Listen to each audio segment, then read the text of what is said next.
All right, welcome to Inside the 90. He's very excited to have this conversation today. It's been about 6 months or more in the making.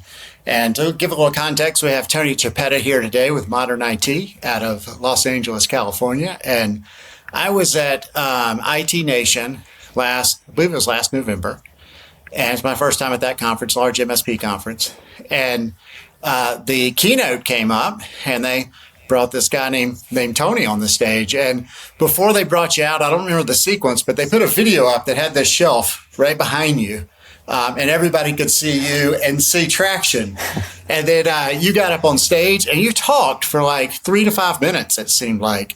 And you were just a natural gifted storyteller. So I think I saw you at breakfast the next morning and I pimped out my podcast and asked you to join us to get deeper into this EOS conversation that sounds like you're really passionate about. So thank you for joining us today.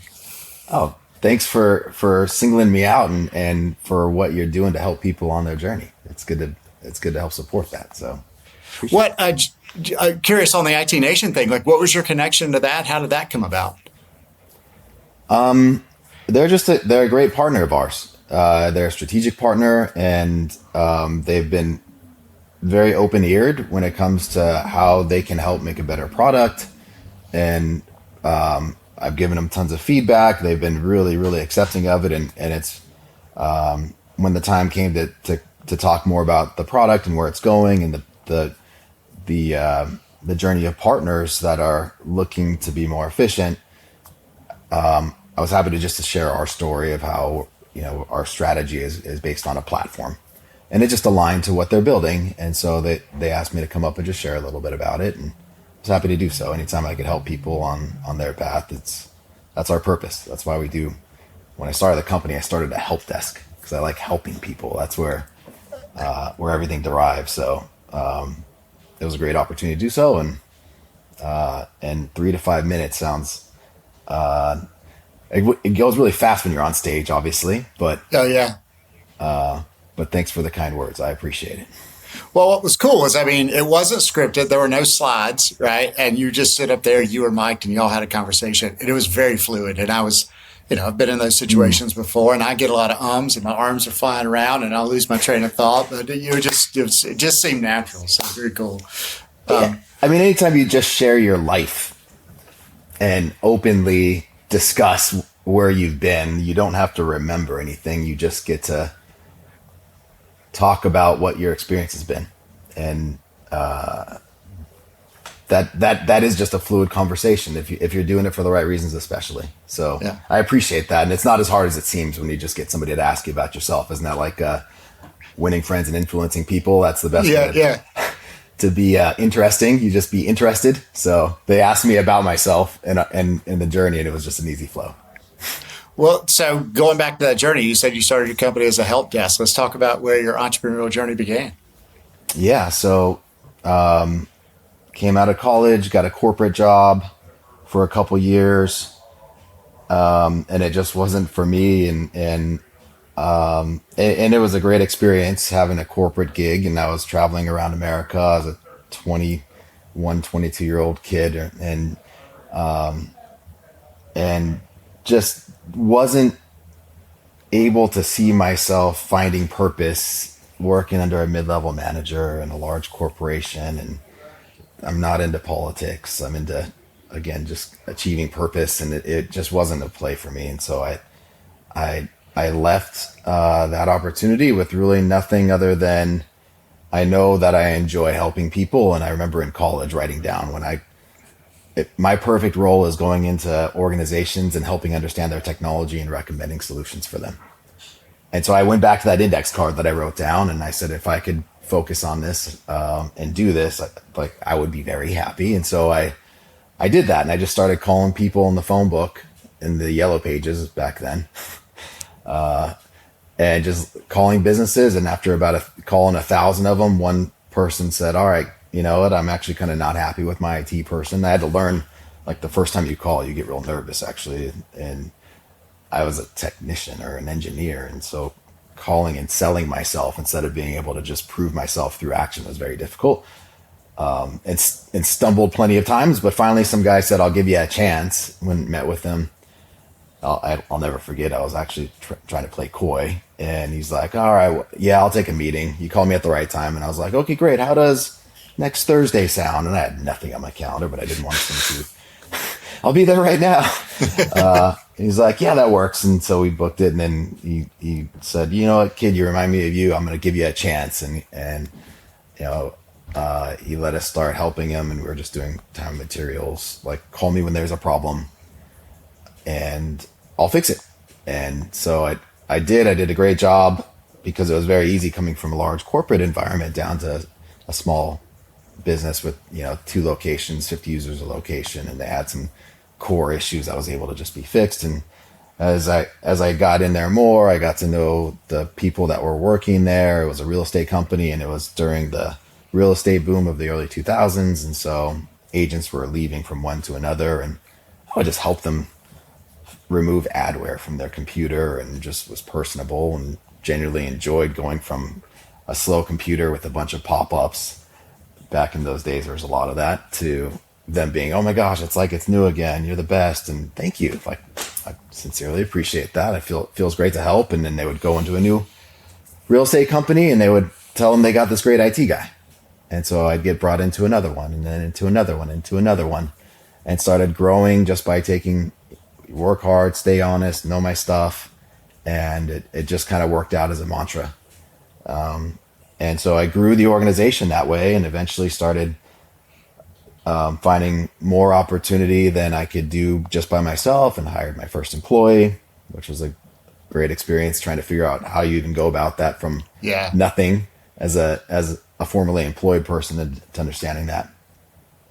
And fast forward down our journey as an IT company, we started realizing that people's tape backups, like, they weren't popped in right, or they weren't working for the past 3 months, and asking folks if this is your backups haven't worked since I was here last time, a month and a half ago. Is that a problem? Oh, it's a huge problem. If we don't have our data, if there's a problem with the server, we go to business. Okay, would it be helpful if I just check the backups every day, and if there's a problem, fix them? Yeah, that'd be great. What do you charge me? And be like, $100 and some bucks a month. All right, deal. You check it, and just like that, I'm a managed service provider. That is the barrier to entry in our business. Yes. You get a client, and then they pay you every month to do something, and you provide managed services. And so I did that for a few clients, and all of a sudden I had enough for rent every month, which felt great. And so I just started offering more of that, and more annuity-based revenue, and offered managed firewall. So I'll update and manage your firewall. I managed antivirus, managed network, managed anti-spam, anti-spyware, all the antis you could think of. And some people would take a managed firewall, others would take a managed backup, others would take a bunch, like all 6 of them. And great, any revenue is good revenue. I would just take it as I could, and started growing. And some clients didn't have any managed service, just call me when there's a problem. Well, I'll take it. Any revenue is good revenue. And I grew with that methodology to about 24 employees. And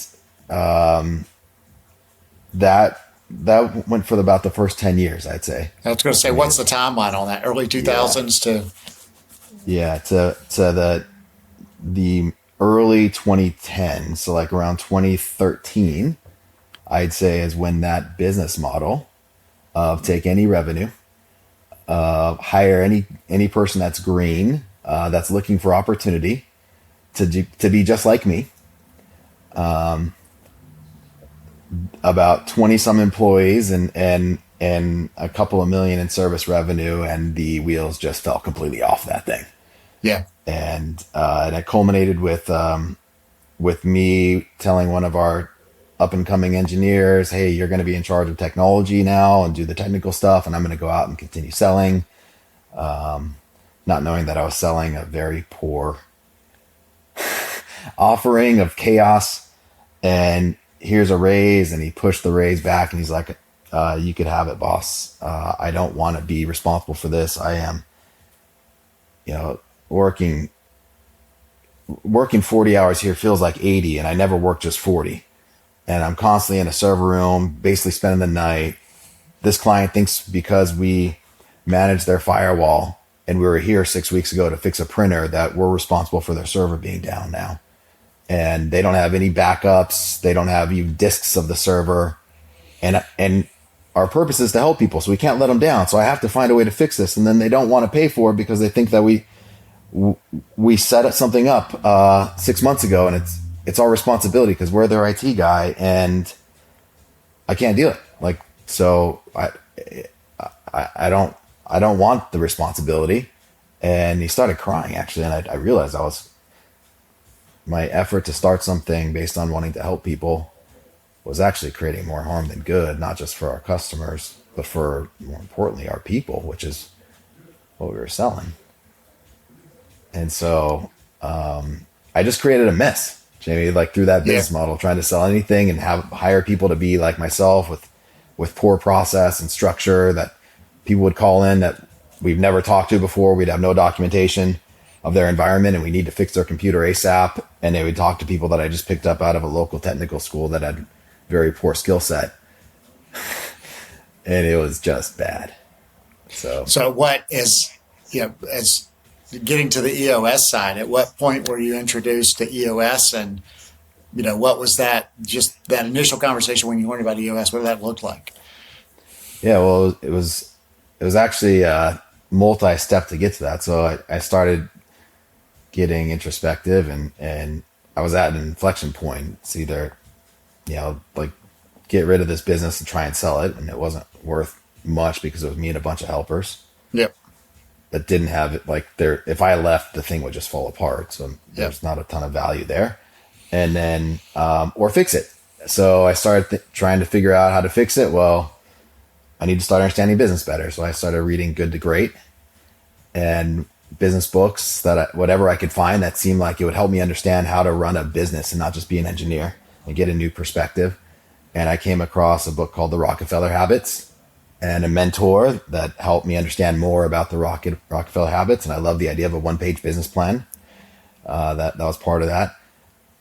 Started reading some of the Pat Lencioni stuff, and then came across Traction, which put those things together for me in a very simplified format. And I was like, this is it. This is what it's going to be. And so I started in 2014 saying, all right, we're going to run this as a business now, and use the one-page business plan to start. And then around 2015 or so, maybe 2016 is when we moved to EOS, and we are getting serious, and we're going to self-implement this thing, because I didn't know that there was even a thing as implementers back then. Yeah. And so I started the journey of that. And for the next 3 or 4 years, we got really disciplined to the accountability chart, to our interpretation of what EOS is, because we were self-implementing, which is drastically different. Well, I'm curious, going back to that one-page business plan, like before you were even rolling, do you remember some of what that one-page business plan was in 2014 now, a decade later? That's an interesting, I would have to dig that up, because I'm sure I have that somewhere. Yeah. That'd be fun to actually do as an exercise, because short answer is no, I don't remember anything other than fix this dumpster fire. Well, but going all the way back, 20 years ago, it sounds like your purpose, right? You're like, hey, I want to help people, and then you realize that was your purpose. And now that purpose, it's still your purpose, not executed well. And then crafting this vision. And so, all right, so jumping now to when you started self-implementing EOS, like what was your team like? Did you, what type of visionary were you to bring EOS into your team? So my team was the team that we had, and it was developing folks that we brought literally out of trade school or not trade school, but technical school programs. So, and then trying to develop them without me being a person that had management or leadership skills, really. And so we used this to try and develop them, and it worked for a while, actually. So we were getting very disciplined to rocks and to creating, to our quarterly meetings, and and to trying to get the accountability chart, which I think at times we turned into an org chart because we didn't really fully use the role instead of base it on the people that might be good to do things. But it helped, and we got very clear on what we're offering. We realized if we can't be responsible, then we can't provide the service. If we can't provide excellent service, then we need to walk away from the opportunity, because all revenue is not good revenue. If we end up in a situation to not be successful, we're not gonna hit our purpose. And at the end of the day, if we're not doing that, then we're not gonna have a product to offer.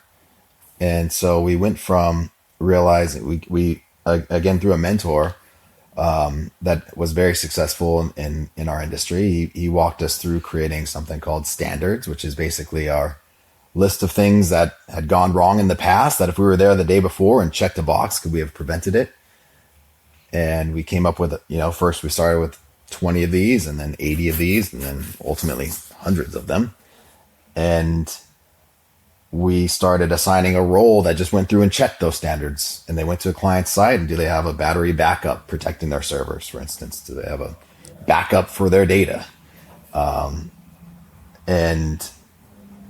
then we started coming back to them saying, hey, you don't have a battery backup for your server. If there's a power outage, you could be down, and you don't have a backup of your data. So if the server goes down, you could be out of business. Is that just like I started? Is that a problem? Oh, I thought you guys were doing, well, that's not there. So now we're bringing it to you, and it's just, we're trying to educate you on what you don't have and the risks of the decisions that you don't know you're making. And some people loved it.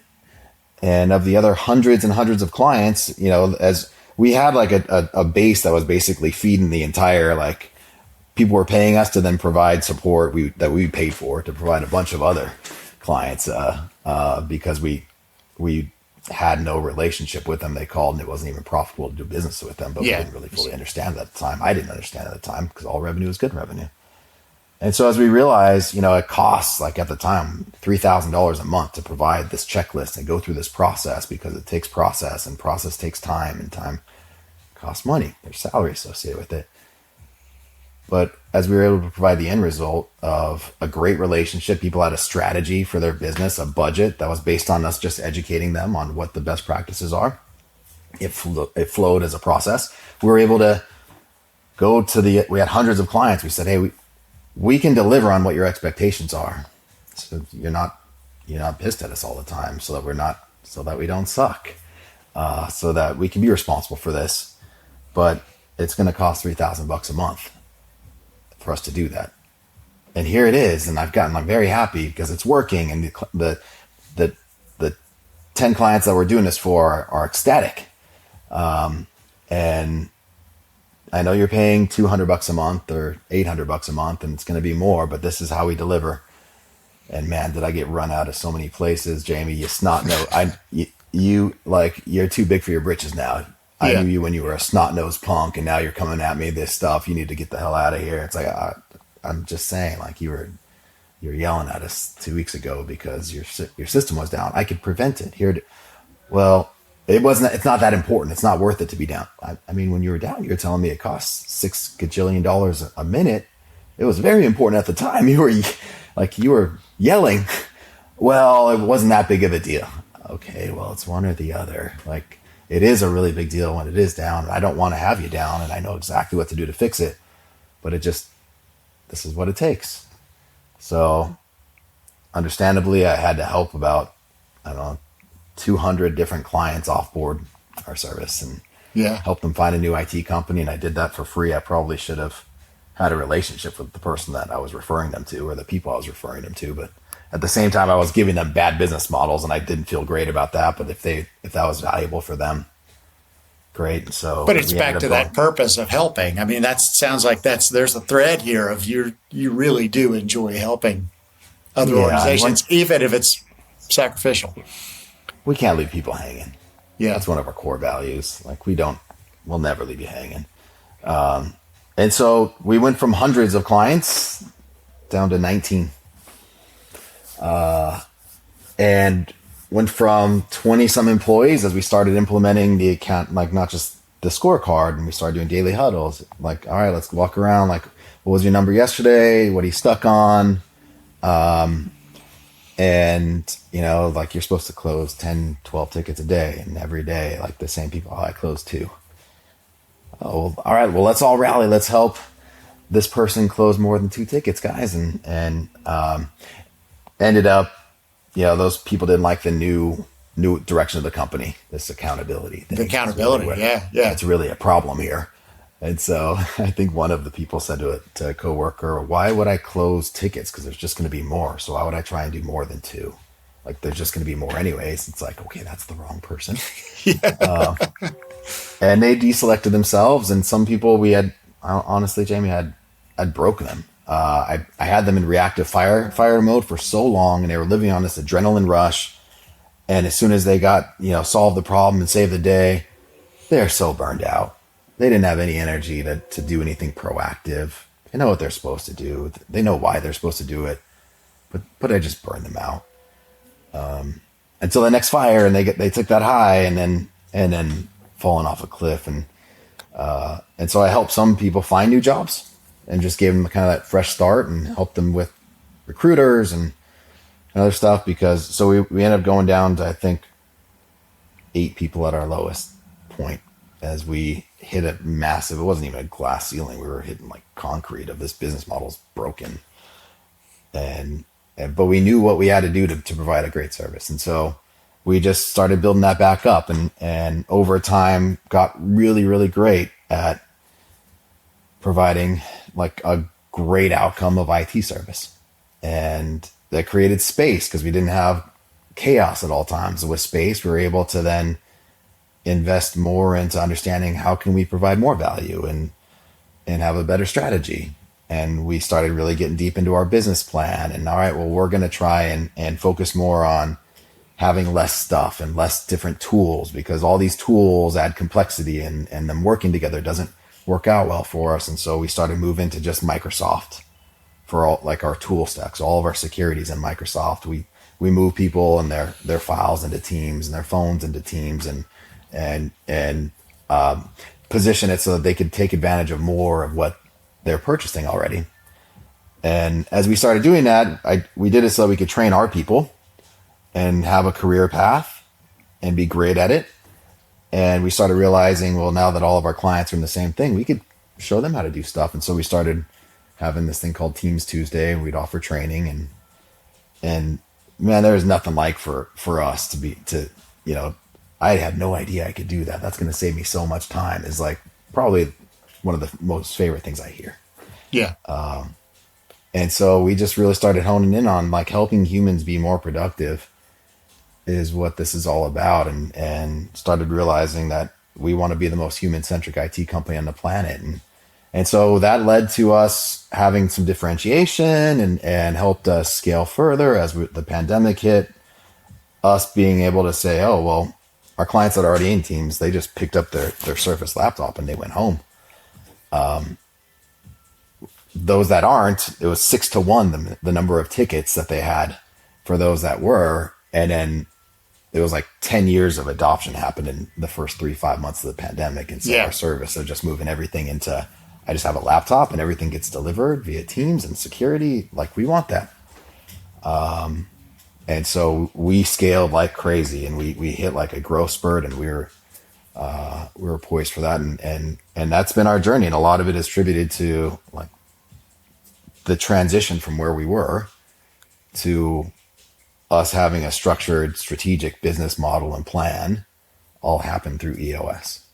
When you talk about self-implementing during that journey, right? And then as you started self-implementing, what did it feel like to start getting a little bit of traction? And then at what point did you decide, if you did, we need to hire an implementer?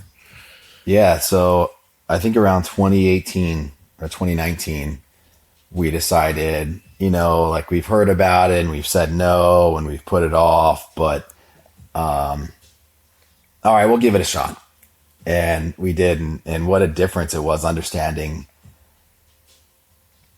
what EOS is truly, like, at its purity supposed to be versus what I interpreted through reading the book once and then I going through it again another time and forgetting some massive components of it and the importance of them. we did not have all 6 components working together. We had a couple of them taped together, and going through the EOS proven process of the focus days, and then and just planning it all out with structure to really fully understand and revitalize was it was eye-opening, and it just reset into, this is what working on the business is all about, and removing ourselves. The other thing that and I forget where the quote came from, but it's impossible to be in the business and work on it. If you are self-implementing, well, somebody needs to facilitate.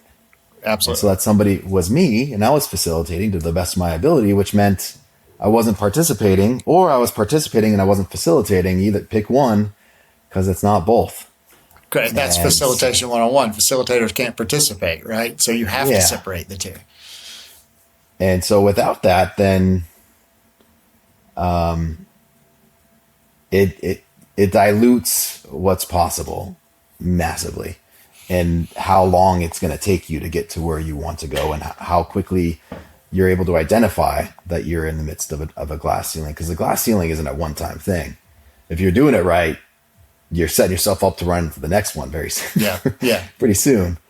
And so being able to have somebody even just help you from that perspective of recognize that, or recognize like, hey guys, let's go around the table and let's GWC everybody that's in the room. It's like, oh shit, that's I'm sorry, excuse my French, I didn't mean to say GWC.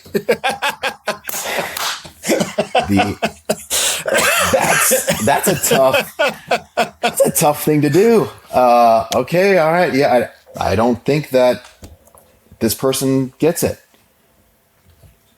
Well, let's open up that conversation because it's been and instead of, it's either 36 hours of pain or 3 to 6 months of dull, or longer, of dull pain, and we started having a pretty big right person, right seat, just by having somebody that wasn't scared to dive into the real, like, let's get real with it. And really understand what open and honest is, and what an impact that has. And that was, so y'all, this was pre-pandemic. Did you hire an implementer pre-pandemic, or y'all were self-implementing? But okay. And then, so what, going from that, vision, traction, and healthy, once you hired an implementer, did it have an impact on your vision? I'm trying to think back. I mean, the vision is kind of been the same, of helping and spreading what technology can do to help people have a better life. That has remained a constant. It's had like a little bit of a variation in the flavor with which we explain that and what that is as we define our purpose, for instance. But it had a huge impact on the traction we're having. And I think we elevated the people that we had into leadership positions, and they weren't ready. They weren't trained, and they weren't ready to get out of what they do and know what management is. And it worked for a while till it didn't. And in the absence of managing, they would just kind of do because they were more comfortable and they could get it done. But then nobody was building the system for others to do it. And that's what a manager is, right? They're not managing. Yes, there's an element of people, but really you're managing the system in which people can be successful. Yes. And that is where things really started falling off for us as we started scaling. And that was like our first glass ceiling, and where we really needed to hone in and how critical right person, right seat is, and the impact of right person, right seat at every level. Because if you don't have that, the manager or above gets pulled into doing that work. And if that's the case, then the manager above that gets pulled into doing the level below them's work. And you end up with, then that goes all the way up to the highest level of, that's where a lot of chaos ensues. And you just feel like you're constantly working in the business at whatever level, because at the lower level, I've learned, if you don't have RPRS from the ground up.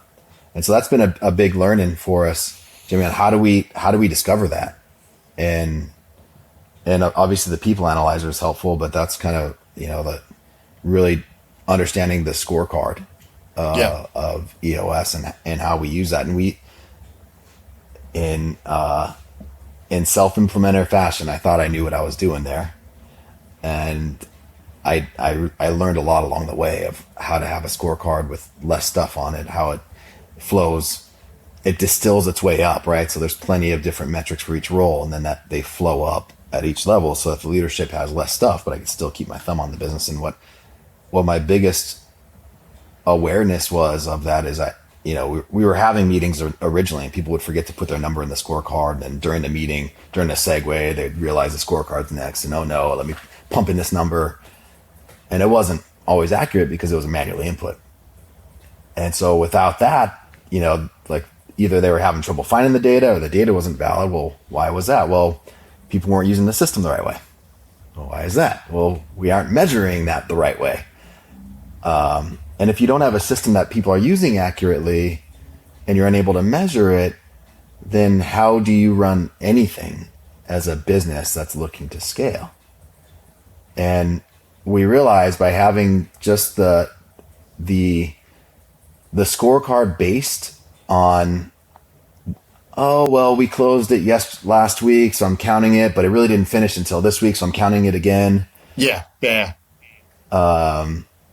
There's no introducing integrity. that gray, and you lose all the integrity. It's like you got to be pure, even if that information doesn't sound as good. So how do you know if people are doing well or not?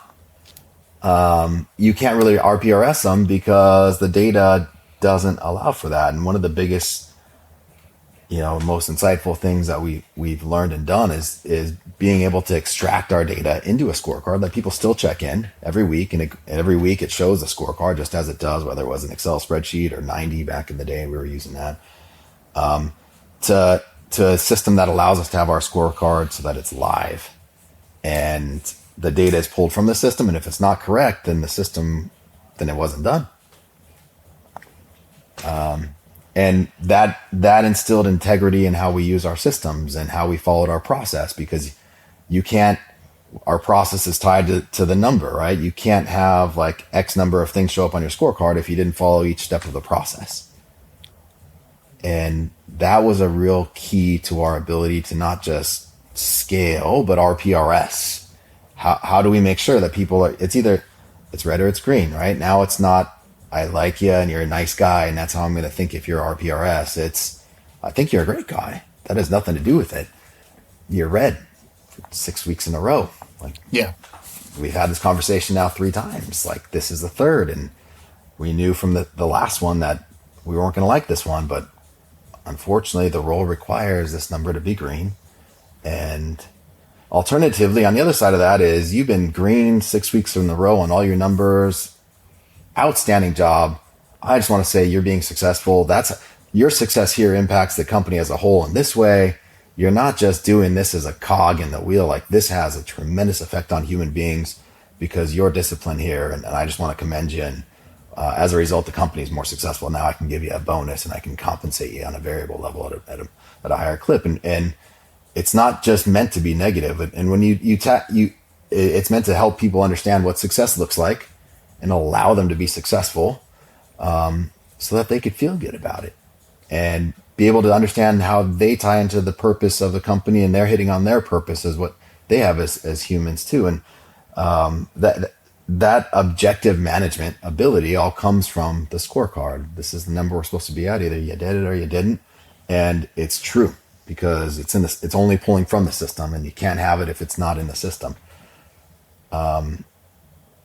And once you have that and the objective management, and you can keep the right people and you can retain them because they know what success looks like based on the accountability chart, it just simplifies the heck out of stuff. So going back to 2013 or so, when you lost people because of accountability, they're like, they didn't want that accountability. It sounds like now you have a strong culture of accountability. Yeah, and you come into the organization as part of the onboarding, really, even before, as part of the recruiting phase of, we identify those that are candidates and we help those that are not by clearly laying out, like, we are super data driven and metric. This isn't a place where you're going to go. If your purpose is not tied to our purpose, you probably won't enjoy that. Here's what it looks like. Here's what the numbers look like that's required for this role.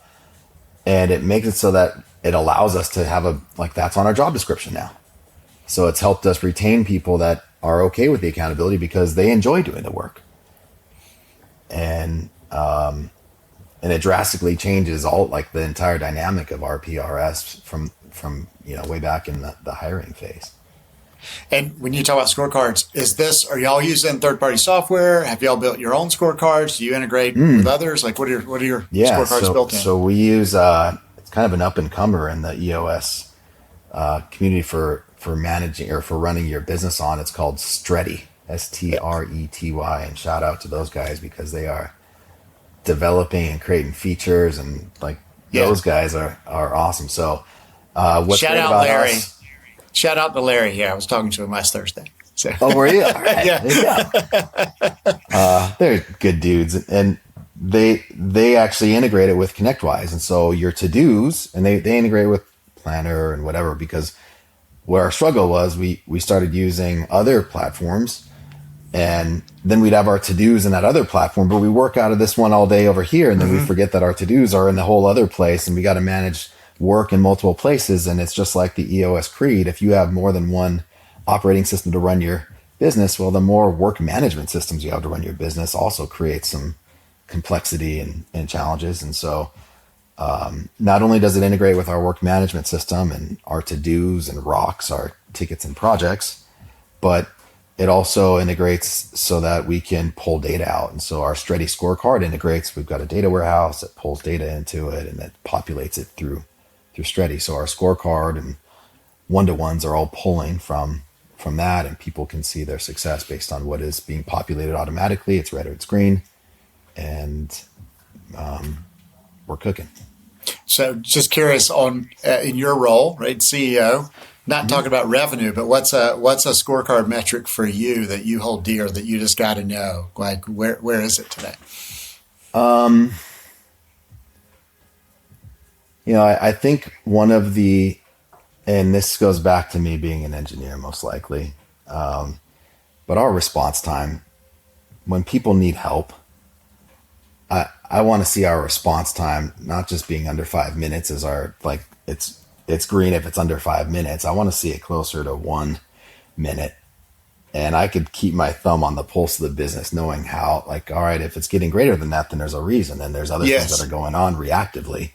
And it's also a leading indicator of even revenue, because if we're not able to respond, people aren't going to want to invest in other areas of technology if we can't even pick up the phone or answer the chat. And so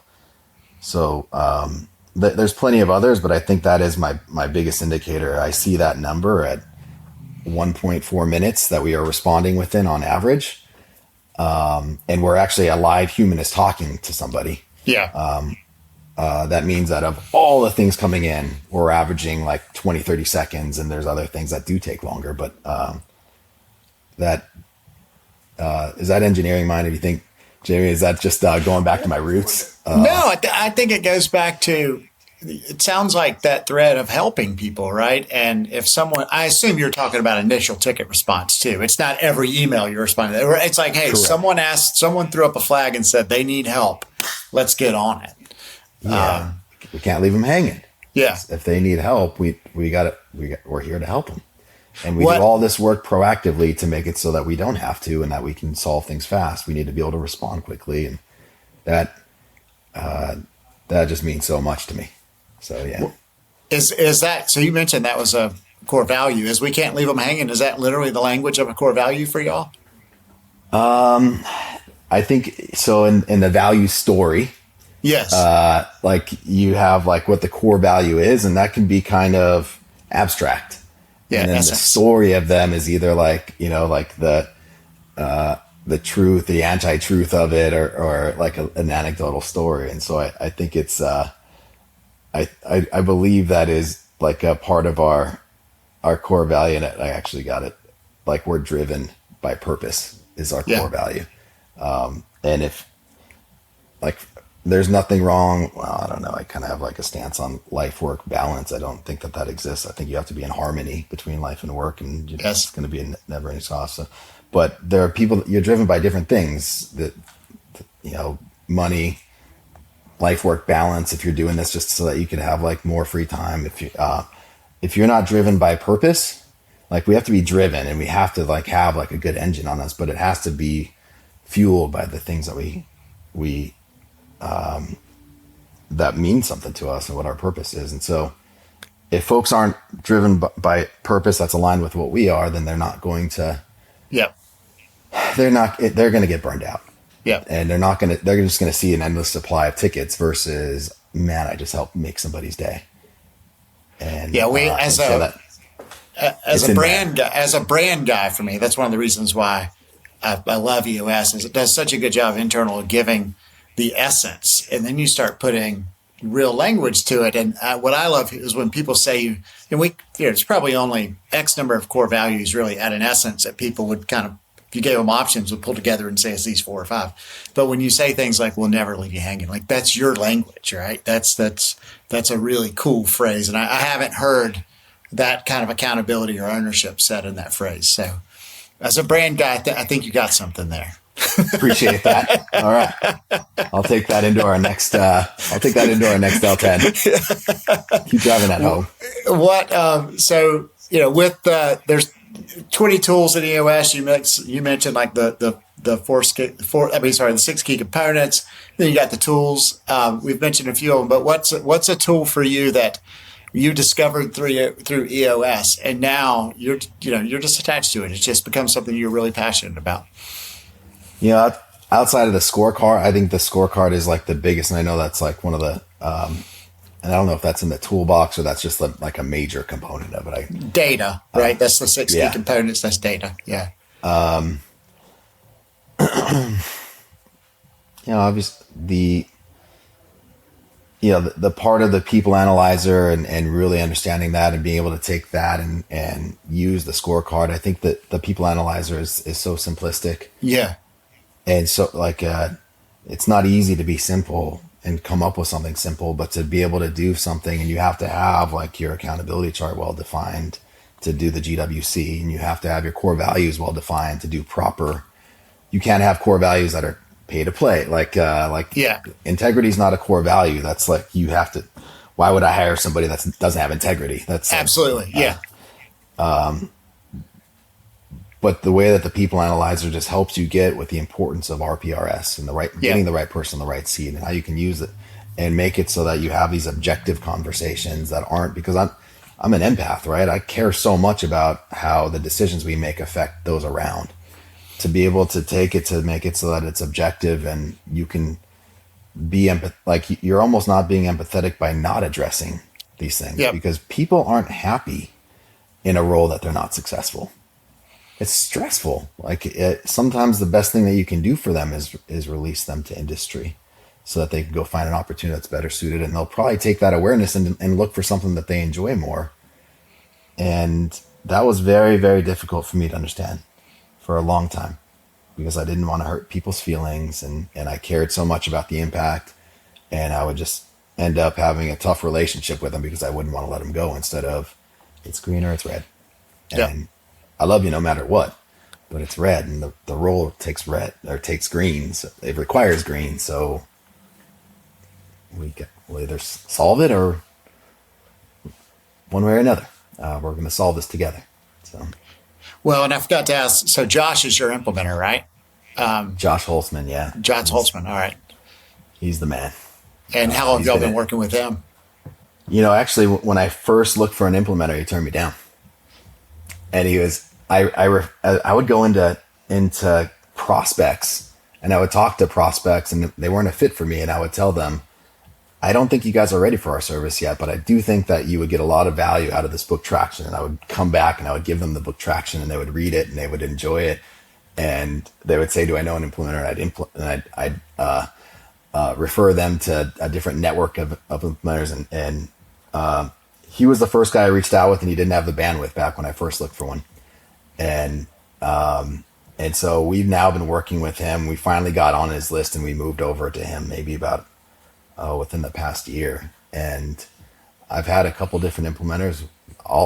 I don't know that I've met a bad person that's an EOS implementer. They're all work like just incredible people.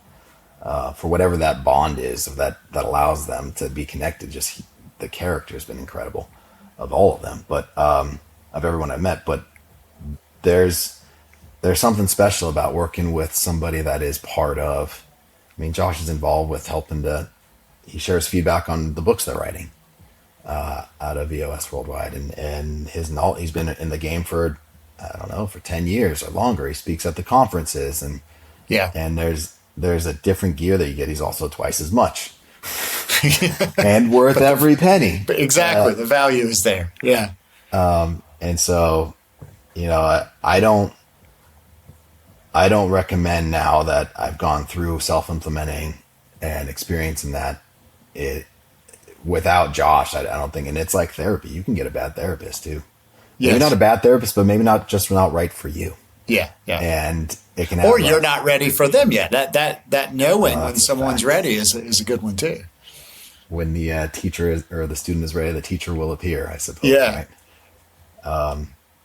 But I forget where we're going with this, but yeah, we've been. No, we actually started over in a lot of ways. We went back to the focus day and went through and built up and just followed the process all over again, which was fruitful. Awesome. Well, here to close, let's talk about ModernIT for a second. So if anyone's listening today and they're looking for, an IT partner, what is that right fit customer for you today? It comes, I've got a very specific core target, and typically they have around 100 people that use computers, give or take. Starts around 30, goes up to around 300. And they just believe that IT doesn't have to be, they just have to believe that it shouldn't necessarily be a nuisance or a necessary evil, but something that can drive their business forward, that can help their people have better experiences at their company, that can change their culture and their profitability and their ability to scale. And if they have that belief and they want their people to have a better experience with it, they want to use more of the tools like Microsoft 365 and Teams, and understand how they can bring it all together to save, a minimum of 4 or 5 hours a week just by knowing how to use the technology that they already invest in. Then that would be a fit for us to have a conversation with. We believe in, we say it's about heartbeats, not hardware. And if we can show people how to use more of what they have and put our time and energy into creating a better human experience by having very secure, very reliable systems that people can then have the space to learn how to use more of and spend less time doing repetitive tasks as a result of knowing how to use more of their technology and start understanding more about whether it's Copilot and AI or how to build your own automation of your scorecard with data and business intelligence. And they're still driving their business forward with some momentum, then that's a fit for us. Well, so you started talking about, you wrote on a note card coming out of college that you wanted to help people, and through this journey, 25, however long it's been years later, and you now close the conversation saying it's about heartbeats and not hardware, man. That to me is what I love. That's the thread in the entrepreneurial story that is so awesome to hear. And you can hear it, just, your empathy and connection and love for your people and your clients. And,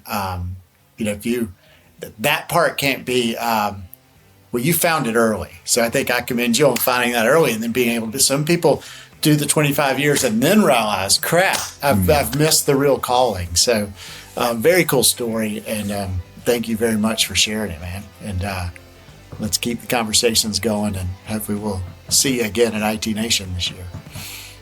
Thank you, Jamie. I appreciate it.